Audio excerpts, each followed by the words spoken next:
In this video there is going to be a bit of extra salt for a change. We are going to look at the Black Library Celebration 2021 and the upcoming model of Uriel Ventris, hero of the Ultramarines and the main character featured in a bunch of novels. The model will be going up for pre-order on Saturday, the 20th of February. So what does this all have to do with the Deathwatch, and why is there salt involved? Let's find out.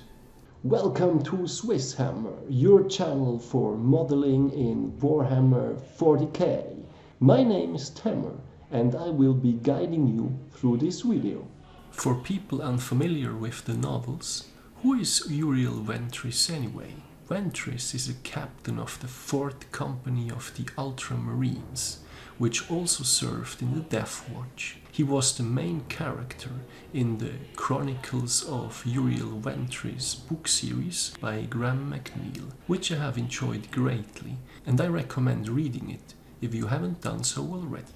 Without going into details, as I wish to avoid any potential spoilers, Ventris has been known in those books for his unorthodox strategies and his ties to the Deathwatch. This plays a major role in the initial half of the series. Recently, with the Indomitus Crusade, he got brought back into action and he even crossed the Rubicon Primaris. Transition to Primaris aside, he also managed to transition to the tabletop, which I would argue is quite the feat. Taking a look at his miniature, he is a foot-slogging Primaris captain that comes with the default stats line and aura of his kind. What makes him stand out though are his relic weapons, a bolt gun with -2 AP and damage 2, and a quite impressive sword with +1 strength, -3 AP and damage 3. Together with the standard 5 attacks before any other bonuses, this is going to deliver quite the punch. He also comes with a Paragon of War trait that enables unmodified wound rolls of 6 to inflict an additional mortal wound. If this didn't raise your interest yet, he also comes with the unorthodox strategist ability, which ties into his use of unconventional solutions to battlefield problems featured across the novels. This ability is basically a cost reduction of 1 CP for the adaptive strategy stratagem from the Space Marine Codex. And this, dear GW, is where you have me salty. But let's take a moment first and look at the Deathwatch. They have no named Primaris characters, even though their supplement already got released, meaning that it's quite unlikely that there will still be a new model in the near future. Furthermore, doctrine manipulation, or in this case, even changing the doctrine order thanks to mission tactics, is what the Deathwatch does. As far as CP usage goes, they somewhat suffer from what used to be former default kill team shared abilities being moved to stratagems instead. Speaking of which, the Deathwatch have plenty of what could be considered unorthodox 2 CP stratagems, be it adaptive tactics, Stem the Green Tide, Brotherhood of Veterans, or a special issue loadout.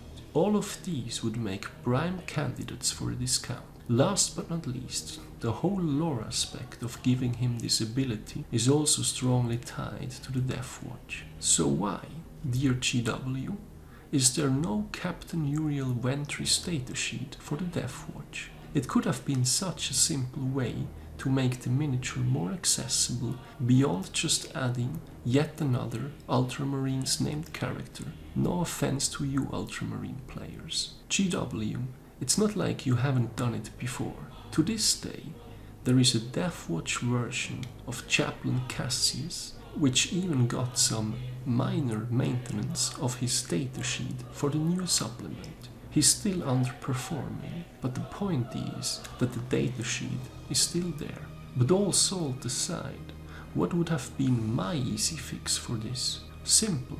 Just like with Chaplain Cassius, a separate datasheet for Captain Uriel Ventris in the Deathwatch could have been made available.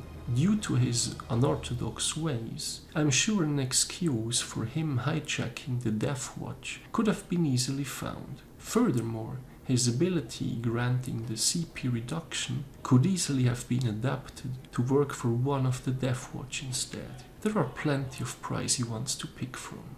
Last but not least, due to his unorthodox ways, no changes to the model would have been required. People familiar with the novels can most likely imagine why. But anyway, they even put the Deathwatch iconography on the leg plate of the model, which could act as a good enough representation in a Deathwatch army. Me personally, as a fan of the old novels, I'm going to get my hands on Captain Uriel Ventris anyway and convert him to a regular captain for the Deathwatch. By magnetizing his arms, the original version can be kept intact, while I will personally use him as a Xenophase Blade / captain with the option to also take a jump pack. While I haven't yet seen the exact sprue, based on the picture, replacing the arms looks easy enough. To wrap things up, in my opinion, GW has missed a great opportunity to make Captain Uriel Ventris available to a broader audience, namely by providing him a separate datasheet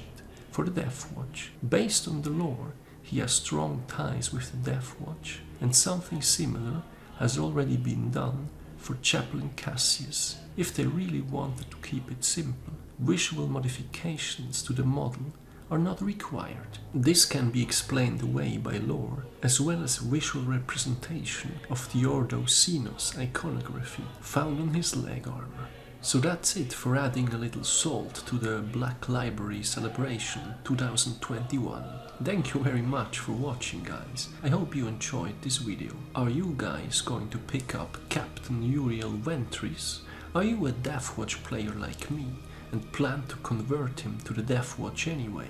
Let me know in the comments below. And if this video has been helpful, please drop me a like and subscribe to the channel for future videos. Thank you again and see you soon.